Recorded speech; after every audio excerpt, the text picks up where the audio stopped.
Bien. Bonjour, je me présente Guy Vanthomme. Je travaille au SEM, service multimédia de l'université, avec plusieurs rôles, ça ne vous intéresse pas trop, si ce n'est que j'en ai un qui est ingénierie, production multimédia, et ma spécificité c'est plus la production audiovisuelle, en cas de réalisation de films, caractère pédagogique. Voilà. Donc on me demande d'intervenir dans ce master IPM pour avoir avec vous une approche autour de l'audiovisuel mais numérique, application numérique, et l'étendre vers une partie que l'on appelle le rich media. Alors je vais d'abord parler de la première partie, puis après la deuxième partie. Donc la première partie de l'audiovisuel, donc à distance. Ce que l'on va voir ensemble, c'est ce qu'est faire du montage numérique, même si on a qui en font déjà avec les outils qu'ils ont. Moi, disons que je vais avoir une approche qui va remettre les bonnes choses dans les bonnes cases, puisque on sait tous faire un petit peu de tout, mais un petit peu de tout n'importe comment, surtout en termes de méthodologie, surtout en termes de format, puisque c'est audiovisuel numérique. Je ne vais pas faire avec vous des activités qui vont transformer en des professionnels, de la prise de vue, du montage, etc. Ce n'est pas le but, la personnalisation. Ce n'est pas le but du tout. Donc je vais utiliser l'image de son audiovisuel pour vous amener vers le numérique concernant la vidéo et le rich media. Et la vidéo, je vais vous fournir donc à distance une série de PDF qui vont nous amener à faire du montage vidéo, pas de la prise de vue. Je vous fournis les plans dans une qualité numérique, une pleine qualité numérique DV, parce qu'après il y a de la compression, donc autant pas faire une bonne qualité pour pouvoir comparer les compressions. Donc vous allez faire du montage, et puis vous allez faire de l'exportation dans différents formats que je vais vous demander, de façon à ce que vous puissiez faire des comparaisons dans les différents formats et savoir tel format c'est plutôt utile pour ça, tel format c'est plutôt utile pour autre chose. Alors, la méthode dans cette partie-là, une première partie, c'est à un certain moment, je vais vous dire, voilà, vous devez me renvoyer sous la forme quelconque, que ce soit d'un PDF, un Word,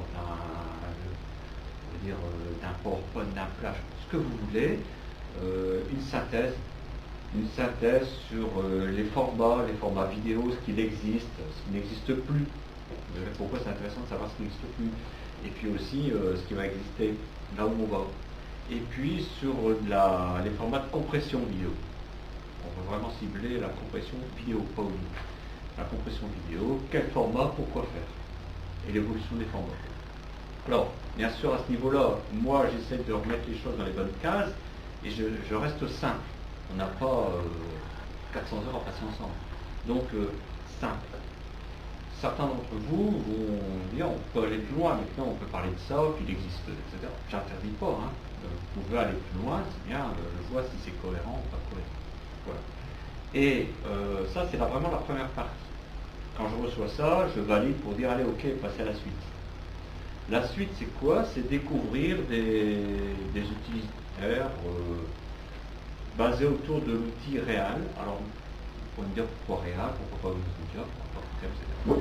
Parce que j'ai les softs, parce que j'ai les licences de ces softs, et puis ce sont des petits outils conviviaux qui permettent de faire des petits trucs faciles, très faciles. Et ces outils vont pouvoir nous amener au rich media. Alors c'est quoi le rich media? Pour faire ça, le rich media c'est comment rendre synchrone plusieurs médias sur une page web. Quand vous allez sur une page web, à la base, il n'y a rien de synchrone. Je clique là, puis je vois ça, je peux voir une vidéo, mais il y a une vidéo qui s'ouvre, je peux écouter un son, il y a un son qui se lance, puis voilà. Là, c'est pas tout à fait ça, c'est je lance une vidéo, la vidéo va synchroniser des choses sur la page. Et puis à tout moment, je peux obliger la vidéo à aller à tel endroit, et cette vidéo va resynchroniser toute la page. Donc tout se synchronise sur la page, que ce soit de l'image, du son, la vidéo, du texte, tout se resynchronise en permanence. Alors il y a des outils tout faits pour faire ça. Je ne fournis pas ça, parce que le but c'est pas d'apprendre à utiliser un outil, c'est d'apprendre à faire un peu de rich media et découvrir ce que c'est que le rich media. Donc je fournis des outils qui font ça de manière différente, basique, mais tellement basique que ça ne me satisfait pas en termes de présentation. Donc j'ai dit attention, cet utilitaire permet de synchroniser de la musique avec des images, peut-être un petit peu de texte, c'est bien, allez-y, faites-le de cette façon-là. Le résultat, c'est pas génial. Ouvrez le code, regardez ce qui est écrit, et puis essayez d'améliorer. Essayez que ça soit graphiquement plus joli, que ça soit, on va dire, sur les aspects riches médias, plus riche. Voilà. Et c'est là où je vous attends. C'est-à-dire qu'il va falloir essayer d'améliorer ce que font ces petits logiciels. Le résultat final se fait sous la forme d'un site. Le site doit être très sobre. Je ne valide pas votre capacité à faire un site. Je ne valide pas votre capacité à faire de la programmation. Je ne valide pas l'aspect graphique du site. C'est pas ni l'ergonomie, ni la navigation. C'est pas l'objet de mon cours. Vous allez voir qu'est-ce qu'il valide. Ben, je valide le contenu. Et le contenu, c'est quoi? C'est ce site va me montrer des exports que vous aurez fait, des exportations vidéo que vous aurez fait, de 3 formats précis, va